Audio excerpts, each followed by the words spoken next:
I just wanted to show you different types of trellises. Here we have my raspberries, and I have it on 3 wires that I have just strung across this bracing. I just used these long stake poles, and it works pretty well.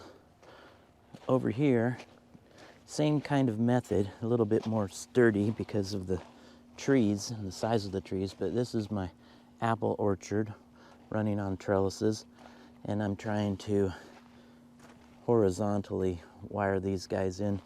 Some of these trees are just about ready to pop, so that's kind of cool. That's a different method. Here's another method I use for my beans. I plant my pole beans down here, and they just wind up these vertical braces. This is my obelisk trellis.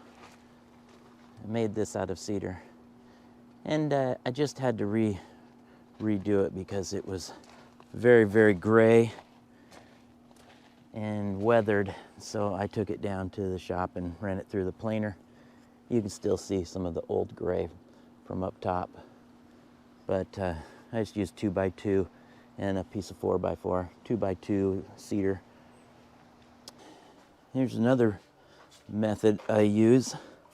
This is just in the greenhouse with my grapevines, and I have my purlins here, my cross bracing for my ribs on my greenhouse, and I just tie these up.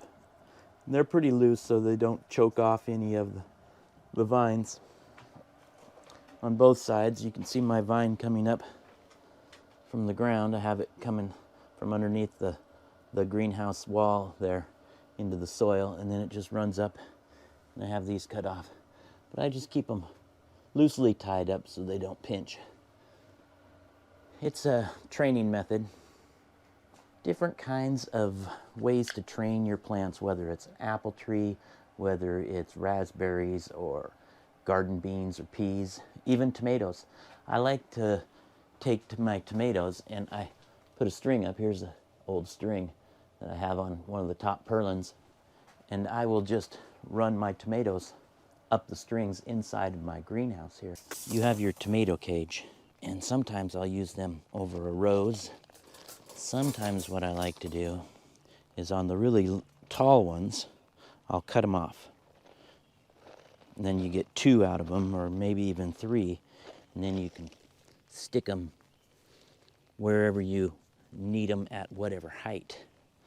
That way you have your trellis support for whatever height you need, whether it's a tall one, a short one, or they even make them very tall. Sometimes it's just a stake. Here you see I have a stake, and I've put this rose up against it. I just wanted to have a little support, train it up to go a certain way.